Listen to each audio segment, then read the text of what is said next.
నమస్తే. ఈరోజు మన స్టూడియోలో ప్రముఖ ఆధ్యాత్మికవేత్త జ్యోతిష్య పండితులు జయేష్ శర్మ గారు మనతో ఉన్నారు. గురువుగారితో మాట్లాడేద్దాం. నమస్కారం గురుగారు. నమస్కారం గురుగారు, ఏప్రిల్ మాసంలో వృశ్చిక రాశి వారికి ఏ విధంగా ఉండబోతుంది గురుగారు? శ్రీ గురుభ్యో నమ. శ్రీ మహాగణాధిపతి నమ. శ్రీ మహాసరస్వతి నమారి. ఓం శ్రీ మహాత్రే నమ.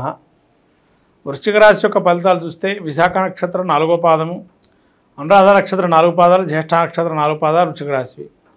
ఈ యొక్క ఏప్రిల్ మాసంలో వృశ్చిక రాశి యొక్క పరిస్థితి చూసినట్టయితే వీళ్ళ యొక్క గ్రహస్థితి షష్టంలో శని, రాహు, శుక్ర, బుధులు, రవి, తదుపరి యొక్క షష్ఠ స్థానంలో రవి, తర్వాత సప్తమ స్థానంలో గురు సంచారము, తర్వాత భాగ్యంలో కుజుడు సంచారము, ఏకాదశంలో కేతు సంచారం.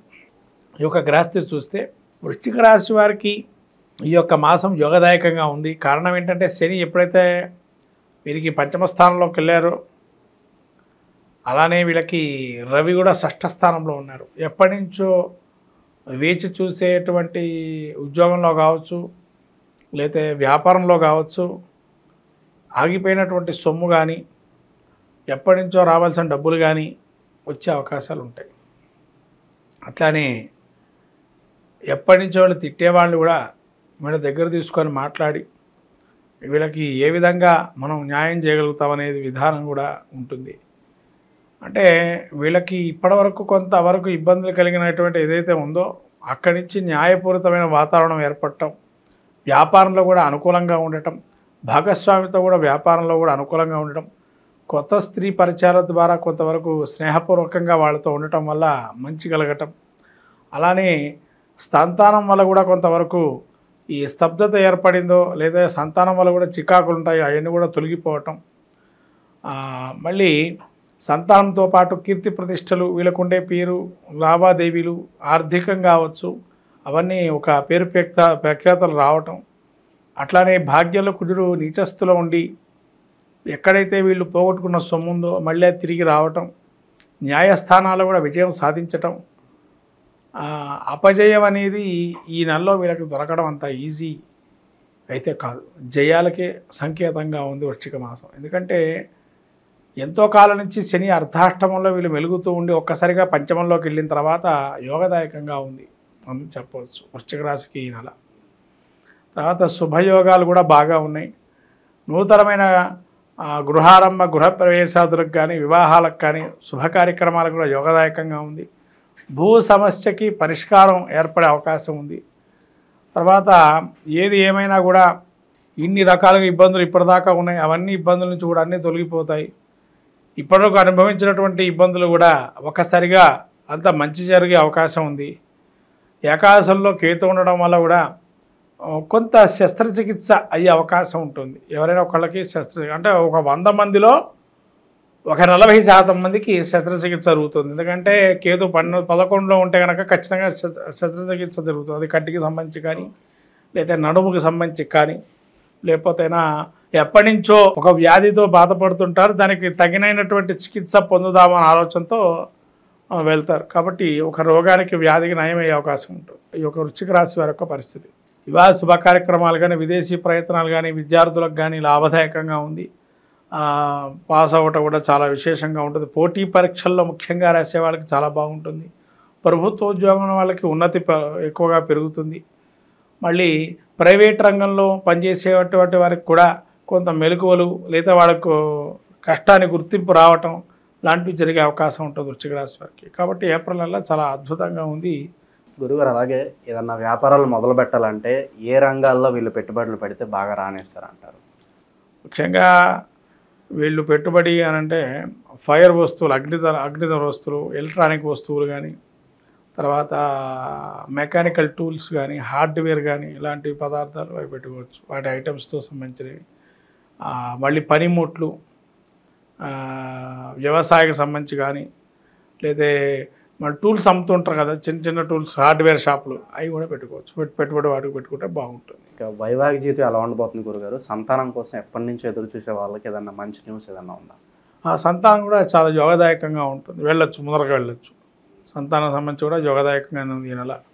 ముందుకు వెళ్తే మంచిది. ఇక కొత్త అవకాశాల పరంగా, గుర్తింపుల పరంగా ఎలా ఉండబోతుంది? గుర్తింపు బాగుంది నాన్న. ఎందుకంటే వీళ్ళకి అర్ధాష్టమ శని ఎప్పుడైతే వెళ్ళిపోయిందో గుర్తింపు అనేది మొదలవుతుంది. అంటే ఇంతవరకు బాగా కష్టపడ్డారు, సంస్థ కోసం కావచ్చు, వ్యక్తిగతంగా కావచ్చు, వాళ్ళకి శ్రమకి తగిన ఫలితం అనేది ఈ యొక్క మాసంలో ఉంది. ఇక ఆరోగ్యపరంగా ఎలా ఉండబోతుంది గురుగారు? ఆరోగ్య నరాల బలహీనత కొద్దిగా ఉంటుంది. అది కొద్దిగా వీళ్ళు చెక్ చేసుకోవటం, ఏదన్నా అనారోగ్యం వస్తే ఎంబటే దానికి పరిష్కార మార్గం ఎన్నుకోవటం మంచిది. తగ్గుతుంది అన్నట్టుగా కాకుండా ఎంబటే దానికి వైద్యం చేసుకోవటం మంచిది. ఇక ఇంకా మంచి ఫలితాలు పొందడానికి ఈ వృశ్చిక రాశి వారికి మంచి పరిహారాలు అని ఉంటే తెలియజేయండి గురుగారు. వీరికి ఎప్పుడైతే ఈ యొక్క శని పంచమంలోకి వచ్చాడో కలిగ వెంకటేశ్వర స్వామి ఆరాధన చేయటం, అలానే దత్తాత్రేయ స్వామి క్షేత్ర దర్శనం చేయటం మంచి ఫలితాలు వస్తాయి. విశేషంగా ఏమైనా దానాలు ఏమైనా చేసుకుంటే బాగుంటుంది అంటారు గురు? వీళ్ళకి ముఖ్యంగా శనగల దానం, నువ్వుల దానం చేస్తుంటే మంచిది. ఈ యొక్క ఏప్రిల్ మాసంలో మనకు ముఖ్యంగా చైత్రంలో ముఖ్యంగా చెప్పాల్సినటువంటి శ్రీరామనవమి అందరికీ కూడా చెప్పదగిన విషయం. అట్లానే వసంత నవరాత్రులు, అలానే మహావీర జయంతి, హనుమత విజయోత్సవము, సంకష్టహర చతుర్థి, మత్స్య జయంతి, ఇలా అనేక రకాలైనటువంటి, మళ్ళీ తమిళ సాంప్రదాయ విశ్వత్ పుణ్యకాలము, ఇలా అనేక అనంగ త్రయోదశి, రకరకాలైనటువంటి పుణ్యమైనటువంటి మాసంలో మనకు చాలా అలానే మనకు చివరి వారాంతంలో ఏప్రిల్ వారాంతం అక్షతృతీయ 30వ తారీఖు అయింది, ఏప్రిల్ 30. ఇలా ఈ యొక్క మాసం చైత్రమాసం ముఖ్యంగా మనం చూసుకున్నట్టయితే మనకు ముఖ్యంగా ఈ యొక్క మాసంలో ప్రథమంగా ఆచరించేటువంటిది వసంత నవరాత్రులు, అట్లనే శ్రీరామనవమి. ప్రతి ఇంట ప్రతి అస్మిన్ దేశే అస్మిన్ రాష్ట్రే అస్మిన్ పట్టణే అని చెప్పి సంకల్పం చెప్పి శ్రీరామం మీద సస్యశ్యామలం చేస్తూ సకలమైనటువంటి ధనధాన్య సంపత్తులు కలగాలని, లోకమంతా సుభిక్షంగా ఉండని, క్షామమంతా కూడా పోయి రాజ్యం కూడా సుభిక్షంగా రామరాజ్యంగా వేళాలని మనం కోరుకుంటూ కళ్యాణోత్సవం చేసుకుంటాం. అలానే హనుమత విజయోత్సవం, రాముల వారు ఎప్పుడైతే అయోధ్యకి ఏతించాలనుకున్నారో ఆ రావణాసుర సంహారం తర్వాత ఆ యొక్క అయోధ్యకు చేరుకున్న సమయంలో హనుమత విజయోత్సవం ఒక సభ చేసి, సభలో జరిగిన సంఘటన ద్వారా విజయోత్సవాన్ని అప్పుడు రాముల వారు ప్రకటించడంతో హనుమత విజయోత్సవంగా చేపట్టి విజయయాత్రగా చేపట్టి అటువంటి మహత్తరమైనటువంటి రోజు చైత్ర పౌర్ణిమ అంటారు. అలా చిత్ర పౌర్ణిమ అని కూడా ఈ రకమైనటువంటి శుభకార్యాలని కూడా చైత్ర మాసం నుంచి మనం ప్రారంభం చేస్తుంటాం, ఇవాళ శుభ కార్యక్రమాలు. అలానే మత్స్య జయంతి, మనకు వేదాలని రక్షింపజేసి మళ్ళీ బ్రహ్మ దేవుడికి అప్పచెప్పినటువంటి మహావిష్ణువు యొక్క స్వరూపమే మత్స్య జయంతి అంటారు. కాబట్టి మత్స్య జయంతిలో కూడా మనకు సోమకాసురుని రాక్షణ సంహారం చేసి ఆ మత్స్య స్వరూపాన్ని మనకు విష్ణుమూర్తిగా స్వరూపాన్ని భావన చేస్తూ అనేక రకాలైన శుభ కార్యక్రమాలకి మత్స్య యంత్రాన్ని వాడుతూ ఉంటాం. అట్లా మత్స్య యంత్రానికి కూడా అనేక విధాలుగా ఈ యొక్క రోజుల్లో కనుక పూజ చేసుకున్నట్లయితే చాలా విశేషంగా ఉంటాయి యంత్రస్థాపనలు. ఇలా మహత్తరమైన మాసం చైత్రమాసంగా మనం చూసుకుంటున్నాము.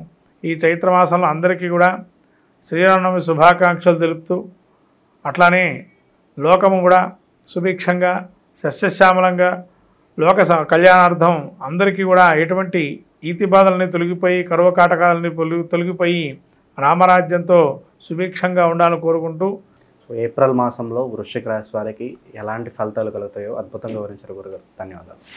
నమస్కారం.